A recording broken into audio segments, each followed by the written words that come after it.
What would help you most in business? What would help your business grow? Wow.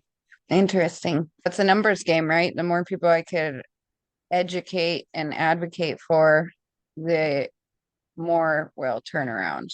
So it's as people, the buying process for people is typically 9 to 12 months. And so it's just a matter of getting in front of as many people to educate them as much as can and help them to see, create a real action plan and goals.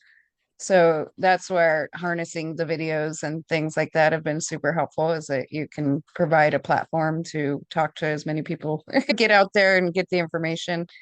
Does that answer your question? So I had a marketing guy tell me the other day when I was pitching in Bedrock, I'm going to boil this down to you. I'm going to talk to you like you're a 3-year-old. You help people buy property, and if it doesn't perform, you don't get paid. And I was like, that's Yeah. right. That's what the ad copy is going to read. It's going to be simple. So to help your business grow, you need people who live where to know you exist. Oh, Who live got you. Yeah. So I need to build my business. I would like to basically talk with more people in the Bay and Area. Got it. also considering how they can look at the different opportunity zones, because we do have good wages and things. It's just sometimes they are more able to afford things in outer areas of the Bay Area. Yeah, but really, you just need more people to know you exist who are shopping for real estate or looking to sell real estate in that region. Correct. Yes. For us, Bedrock is an amazing product. We just need more people to know we exist. Like, that's the Yeah. bottom. I just need this conversation. I just need to keep developing relationships where people can say, hey, you've got a piece of garbage property. You should at least talk to the guys at Bedrock. Like, at least Yeah. talk to and let them show you what exists in other markets. Because as soon as people in Northern California see that you can buy something in Oklahoma City with the same equity that you got, you could buy something for 200 grand that really does rent for 1,800 bucks a month, right? Like Yeah. that cash flows $21,000 a year top line, minus 1,300 for insurance, minus 1,300 for property management, minus, and you still end up with a 7% cash on cash. It's Still huge. end Yeah. up with appreciation over time at like 10 to 25%. It still beats the hell out of an annuity. Like it's still a really good asset class. That's us. We're really playing the marketing game heavily right now because I did it stupidly. I'm going to be honest. I built my business like an idiot because I started with a product and I didn't realize how hard it was going to be to market. Yeah. And I should have built it the exact opposite way. I should have just started marketing and seeing if there was enough takers. And if I had done that, I would have realized, hey, wait a second, you're going to get into a marketplace that's way overheated, that's really expensive to pay for pay-per-click, that you're going to be going against these morons who are promising 47% returns, who are just waiting to get shut down by the FCC. And it's going to be hard to get the message out. That's our Yeah. number one thing. Our number one thing is just relationships. We exist. If you ever find someone who's got just trash real estate and needs a conversation around, hey, what 1031s can they do where they own it, where they have control over it, where they control the financing, we work for them. If that ever fits your bill, of course, that's Yeah. that's part of the benefit, right? It's part of the benefit is that's our big thing. It's just trying to get the word out. And then the When it's YouTube channel helps with that because at some level, real estate is, are you an expert in your field and are you a good person that I can trust? Feel free to watch the YouTube channel. You'll realize really quickly he's this level of bright and this is how he feels about life and religion and politics. of it, Is he well human or not? rounded. Yeah. Keep it human. That's the idea. We're only a couple months into it. And as a guy who's built 30 companies, I really see movement in the right way. Like our videos are only getting a couple Good. hundred views a piece, but they were getting 30 views a piece, and now they're getting 400 views a piece. And I'm like, Good. okay, Good. that's starting to Value. catch. Yeah. How long have you been on YouTube? Just been using, I think it was like August last year, I started really using it more. Yeah, about a year And you almost. said that's where most of your business is coming from these days? My majority of my business actually through Facebook. I've been using the videos and things on Facebook more predominantly, and then they banned me for 6 months at one point and killed all my momentum. So I jumped onto YouTube and started building that channel. And This so thing gross. Why did they it's so ban fun you? If I can ask. because I I'll have edit my it own if it's not good. opinions. Yeah, no, because I share everything that they think they could control me now. Half the stuff they told me was false news is not. And I'm a I'll, renegade. yeah, no, I get that. Holy cow, that's a real thing. But that's be with me being like we I live in an area where people have a lot of varying opinions, I guess you'd say. And so with where I'm in the mind of that you should be able to use your property as you intend to, as far as ability to build wealth, and that we also have freedom of choice in different things. And so that became a hot topic for us in this area for a while. And so after so Yeah, many dings and Facebook's, oh, by the way, we're going to get you on this one. So I had to go through this whole appeal thing. They try to like crash my whole everything. And then they eventually, now they call me all the time because they want me to keep advertising. But I got a love hate relationship with Facebook. But my yeah. clients and friends, they appreciate that I am willing to talk about these difficult conversations. I'm not going to just be shut up because that's what's PC right now. And so Yeah. I like to have our converse like we are today, to where we could talk about the things that are the real issues so we could actually find solutions to address them. It sounds like you're dealing with some stuff that's California specific, but and it's even dumber there. But there really are just problems we're seeing everywhere. I've never heard of a project where you have to have 100 addicted veterans to start. That's unique levels of bureaucratic dumb. It's But I crazy. think Yeah. you're dealing with the same problems we're dealing with all over the country. And I think it's got to Housing, yeah. be two pronged. I think if I was king for a day and I could do anything I want on the federal level, unfortunately, housing wouldn't be it. I'll be honest. Yeah. If I was king for a day and could do anything, number one, you'd have to have a balanced budget amendment as a US, or we're just not going Thank to have a you. country for much longer. And number two, we would have like insider trading limits as heavily as you possibly have on congressional representatives, because I think Thank you. we're really eroding the underpinnings of trust in the government by the government taking such outrageous advantage at every way, shape, or form. Unfortunately, I just don't think those things are ever going to pass because it's like, hey, Congress, how about we limit your power? How about you limit Yeah. your right? We're And so see, in bed in the system. We just need to learn how to use it. no, unfortunately, that works. Hey, I just love chocolate is a strategy that works until you got type 2 diabetes and you can't eat chocolate anymore. And that's where we are, like 34, 35, 36, 37 trillion in debt. Wow. It's unsustainable.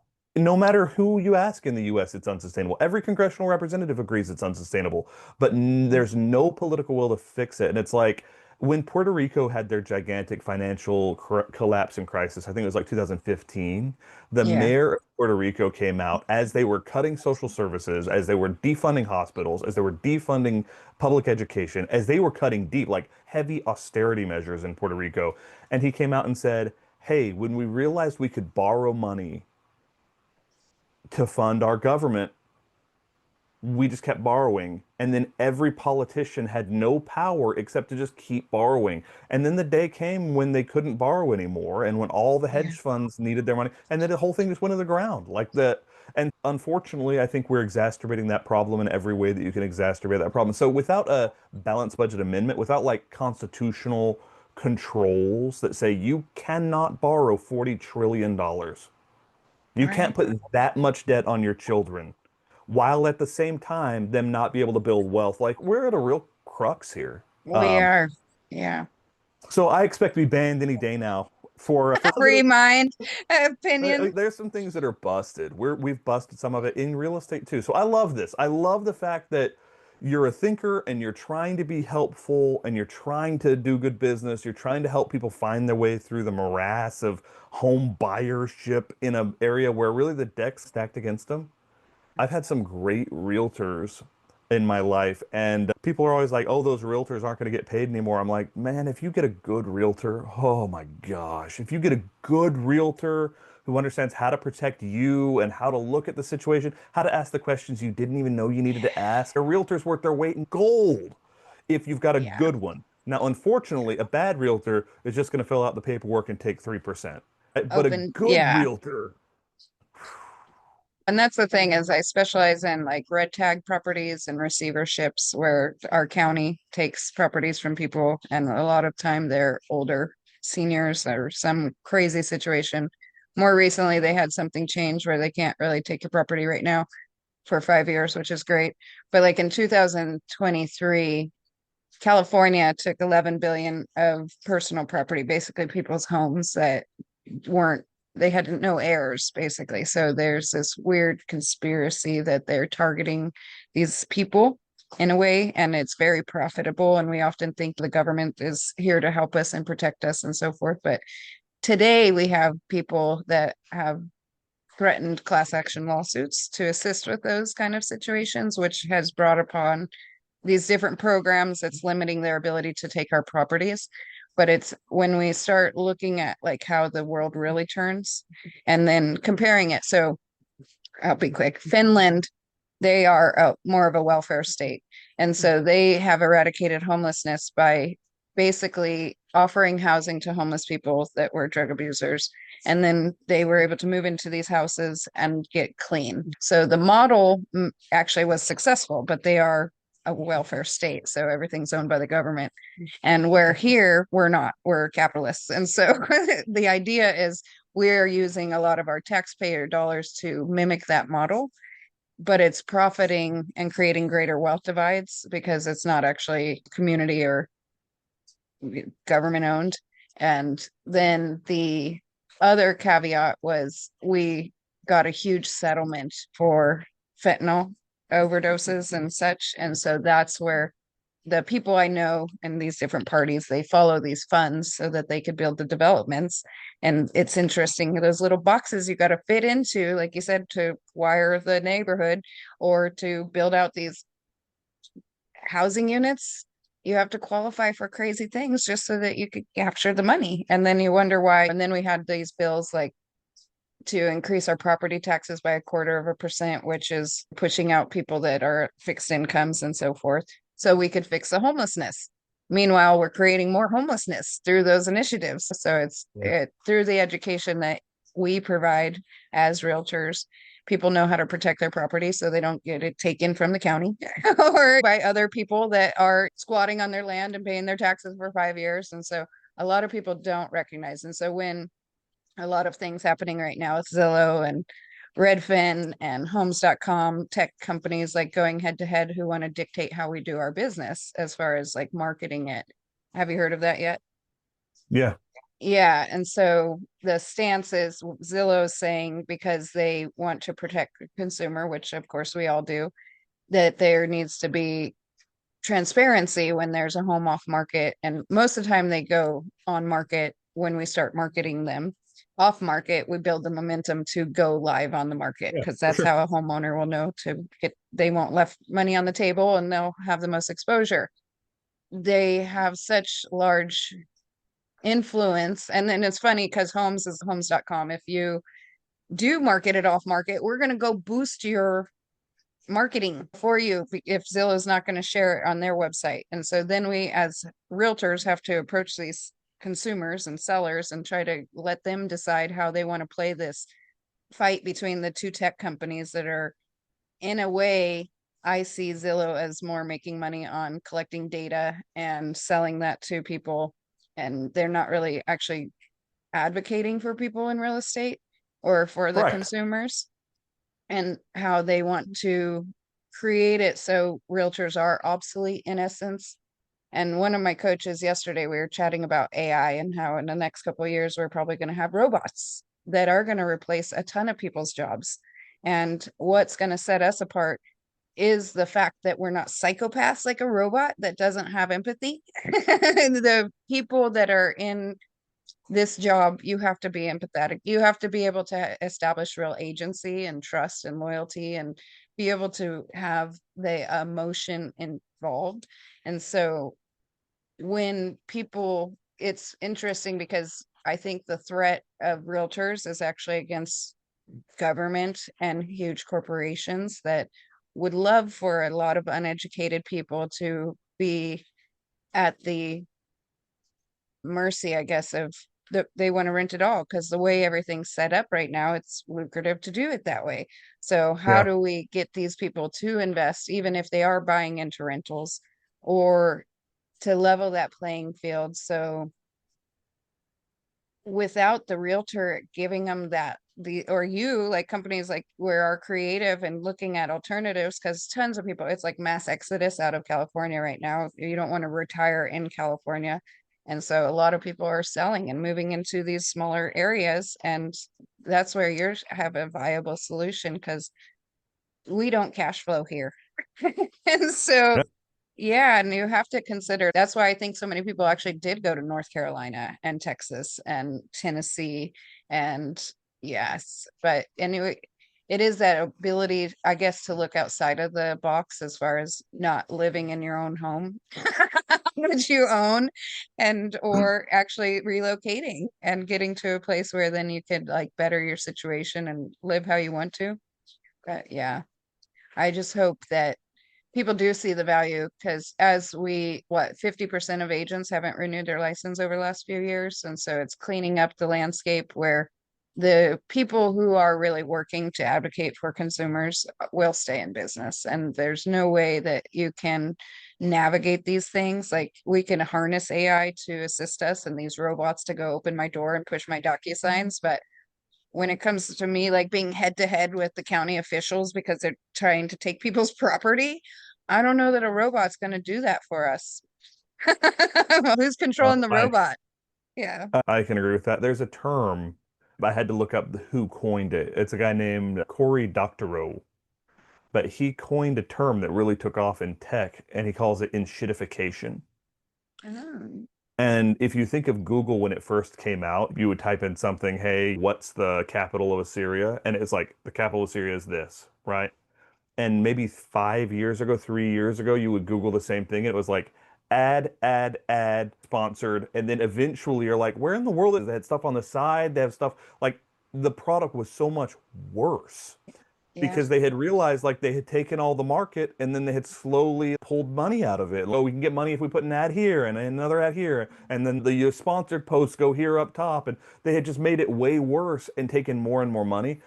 I feel like that's every tech company, right? They take the Yeah. whole industry and then they just slowly take more and more value out of it until it's just crap for everyone except them because they're getting maxed. Yeah. Like, same thing with Amazon. Like Right. I have a video that I have a recording video where I'll see a product on a shelf and then scan the UPC to Amazon. And in the past 2 or 3 years, like I'll see a product on the shelf, 39.99. It was cheaper on Amazon. It Yeah. was cheaper, period. Game, set, match, never cheaper. The other day, I was 39.99 on the shelf, 59.99 on Amazon. I was like, Yeah. you've got to be crazy because they've realized they can just pull value slowly because after you get enough size and monopoly, you're like, I'm just going to pull value out of this. I'm going to become the Numbers. richest man in the world. I'm going to Yeah. buy my 15th yacht. So yeah, Yeah. enshittification is a term for that. It's Technology just getting shitification. enshittification and just getting I like worse. it. Yeah, Yeah, yeah. it So muddies the waters. It's all it's like reset. Come back. Yeah, I don't know. It could be beneficial to help streamline, but yeah, it won't replace that relationship or the empathy or really, yeah, it is curious to there's see how this will roll out. There's so much. I've got this video I'll send you. We've got $1,060,000 renovation that we're doing. It's this gorgeous Nice. 6,000 square foot house. It's got its own sliding rock, which is like nothing I've ever seen in my life. It's got like a 500-foot long granite sliding rock. It's like a river Wow. coming down, but the riverbed is granite. It's like nothing I've ever seen in my life. Wow. So we bought it for 1,060,000, and it's under renovation right now. We're gonna spend 1.5 million, two on it. We just had to get an appraisal. Like we bought it for cash, like no appraisal needed. I knew it was worth more than 1 million. And so Yeah. we just bought it, like an investor and I bought it and we got into it. And then we went to the county for permits to spend 1,080,000 on it. And they're like, hey, you've got to bring this thing up to code if you do more than 50%. And we're like, Right. we're not $1 million. This thing's worth two or three. We're not spending 50%. And they're like, we don't Yeah. have a value for it. I was like, what do you mean you don't have a value for it? You'll send me a tax bill. I guarantee you have a value for it. And I shared something on the channel where I walked through this process where it turns out it was after Hurricane Helene and they were real walking on pins and needles about floodplains. Yeah. It's in a floodplain, but we realized at that point no one had ever done a FEMA study. So we didn't know where the water table was. And I've never bought a property where there was no FEMA study. If there was a question, if it's in a floodplain, they've had a FEMA study for 100 years, right? It was Yes. the first time I've ever ran into it where there was none. And just this Wow. 7 month cycle of all the craziness we had to go through to get this property permitted to build. I'll send you the link. It will make your heart stop. It was Yeah. such a wild experience. So yeah, every day you're gonna run into things that are different, but man, like the story I sent it to my brother and he's man, I was on the edge of my seat because that story is so wild. And so yeah, we're having fun, but we're always doing fun stuff. But that's going to be like a wedding venue, corporate retreat, right? It's not a Yeah. house. No one wants to live in a 6,000 square foot. Like Right. it's a big man, it's a mansion. And so for that house, I don't mind at all it going off the market into everyone's going to use it. We're all going to get some benefit. Come stay at my McMansion. Come play on a sliding rock. I don't mind that at all. I do mind every single family residential, 3 bedroom, 2 bath, 4 bedroom, 2 bath getting bought up by hedge funds Yeah. No, because I think exactly. that's really unhealthy for everyone. There's a property this agent called me about today in St. Helena. It's an open listing and they're doing work on it now. It's 8.3 million, but there's something about a 50% investment and it is some like similar for corporate kind of retreat housing stuff. And that's what I recognize too is or home facilities. Now that's where my local clients are looking to invest and it's basically following the money of what's available and Yeah. insurance pays. So these multi-units and such to convert them so they can have two people in a room for medical. Yeah. No, we've done a lot of consulting when it comes to care facilities and Medicaid facilities that are helping people with disabilities. I've done a lot of consulting with those companies just to help them look at their math and make sure that their math's mathing. Yeah.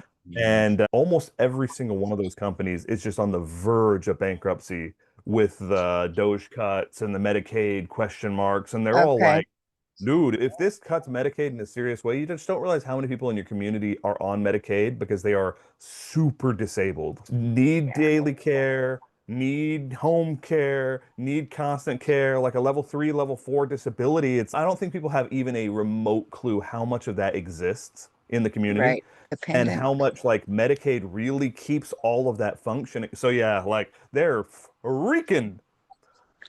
Well, yeah. So one of my properties I have, it's off market right now, but it's a spiritual retreat and was an orphanage and the people considering a drug rehab center. And it's because that's where that fentanyl part of it changes a lot because that settlement's paying for a lot of these centers. But it's interesting because that's the only way people are cash flowing here is by chasing funds like that. Sure. And otherwise, we're all going to just have to move to Oklahoma. And they hate California because we just keep moving into their states and telling them to change. I don't know why, but You know what Oklahoma doesn't have? And I'm going to burst your bubble here, Millie. Oklahoma yeah, does not have an ocean. Not I at all. know I have family all over Oklahoma and it's way too hot. And the tornadoes were fun when I was a kid. We'd go there every summer to help can. My family's on the reservation there, even because we're native, but yeah, Oklahoma's hot. I'm like, I don't think I want to live there. I did look at Tennessee and North Carolina that I'll be buying something out there, but I will never sell my real estate in California because I love it here and I want to continue to live No. here and we have wonderful land and climate and people are really cool actually. You hear a lot on the I news. love Yeah. California. We were so Yeah. close to making that home, but yeah, $92 burgers got me, man. Got me. I All feel right, you. let's wrap it up. We're at an hour and a half. I don't want to take more, Okay. like, I don't want Thank to be you. abusive of your time. Let's wrap it up. I have two questions I ask everybody. Okay? Okay. If you could go back in time and tell your 20-year-old self what would it be? Get your real estate license sooner and so I had bought a house when I was 22 and if I had the knowledge that I have now I would have been able to make that 10 different properties by now and instead I almost lost it in foreclosure. I learned a lot during the recession from that. If I had the knowledge that I had now that would have turned in a whole different way for me. So yes, that just And the second steady question I up. ask, the second Mhm. question I ask everything is, what was a painful experience in your life that you learned a lot from? going back to almost losing my house at 22 and not really understanding how the world turned and mortgage options. And one, it was like an interest only loan. Although I didn't understand what 30 years meant as far as paying on a mortgage, and interest only meaning only 2 years, and what the actual math would be. It made such a great change in my life, though. That's why, and I had a failed septic that I didn't know that I bought because I used a realtor that didn't really do a great job. And I learned when I sold the house, that's what my problem was.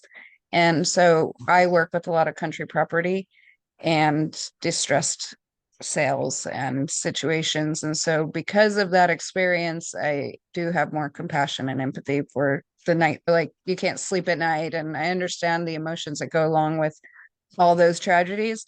And because I had to get creative and figure things out, it helped me to find ways that I sold it. And again, I eventually bought more property, so forth. But yeah, it burned to know that I could have been like years ahead. But it makes me a better agent for my clients, and that conveys. And so it just, we have to go through a little burn so we could actually make a difference. It's so interesting. It's so interesting. We've been talking this whole time. And just so anyone who's watching, this is the first time Millie and I have ever spoken. Like, I'm getting to know her just like you guys are getting to know her. But we've been talking this whole time, and it's so interesting to ask that question because as we've chatted, the things that come across, the things that like come through the screen, right? Of Yeah. hey, she cares about people. She cares about making sure they're represented, that they have an agent who's actually understands the issues and is fighting for them. She has real problems with corporate power taking over everything and kind of just taking over, like the things that burn through the screen, right? And Yeah. asking like, what's the a thing that you went through that you learned a lot from? And it's, hey, I didn't know enough and I didn't have a good enough representation and I almost lost and it burned me and it kept me up at night. And you just can see that with everyone. Every interview like this I Yeah. do, that question is, and this made the person. The Right. pain Thank makes the you. person. And I just look back in my own situation. We were rehabbing houses from 2006 to 2008. And in 2008, it all went to hell, and I was young. Like, I'm effectively an orphan. I got disowned when I was 16 for reasons, just reasons, life, right? Yeah. And my wife and I had started rehabbing houses, and we really thought we had the world by the tail. Like, I was 22. We were buying houses. It was awesome. Like it looked like we were just never gonna lack for money. And 2008 hit and the market went down and it just tore the shirts right off our backs. Yeah. Right off our backs. Like we didn't foreclose, but we just every dollar I had, every dollar I'd borrowed. I guess I don't have that business anymore and I'll just keep paying on this debt forever. So it just ripped the shirt right off my back. And it was such a gut-wrenching, painful experience. But the same thing, like you're saying, like it has, I look back now and I'm like, I would have been an unmitigated ass if I had stayed that successful from that young. Every failure that I've had has added to a level of humility and a level of compassion that I didn't have before. And I can just feel that bleeding through the screen from you is that you've Yeah. been through life, but it's made a person of compassion and loveliness. I have loved chatting with you, Millie.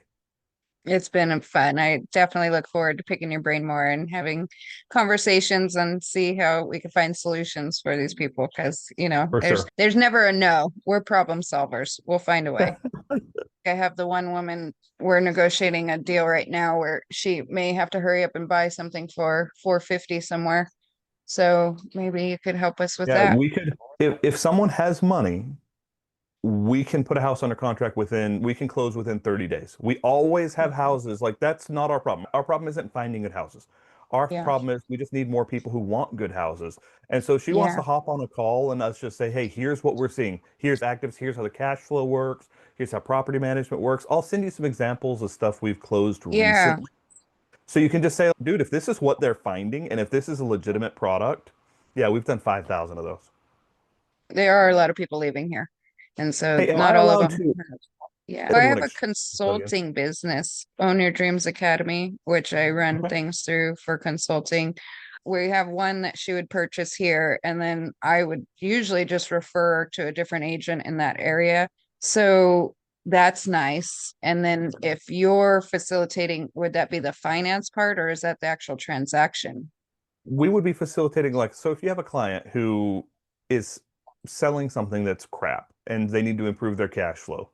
We would be taking care of showing them what properties are available in markets where we're buying, helping them understand how the math works, helping them understand what it looks like to deal with the property manager themselves or hire us to deal with the property manager. And then they just pay us a flat 5 grand for all of the work. Are you doing the exchanges itself?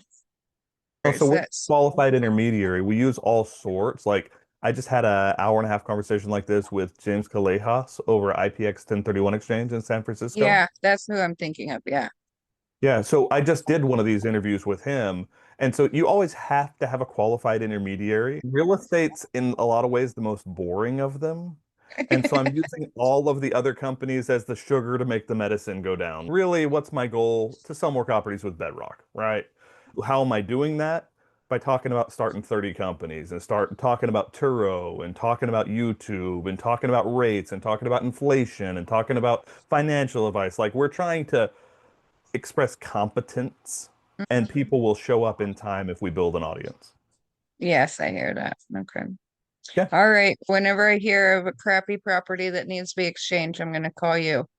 Yeah, yeah. there is this one. It's like a 3 unit. It's 2 million. It's not my listing, but it's down the road. It's work. And that's where those people need to probably, yeah. It gives me the example of I'm what gonna I I'm would gonna send find. you our Susan example, like our draw shop Okay. example, and you'll understand Yeah. immediately. Like, I got it. I see what he's after. Okay. So I'll send you our Cool. draw shop right now. Thank you. I appreciate your time, Hey, and this is Millie, it's fun. such a pleasure chatting with you. All right. Yeah, I appreciate your brain. Thanks for being out there. All right. Thank you so much, Millie. Have a beautiful day. Blessings. Bye.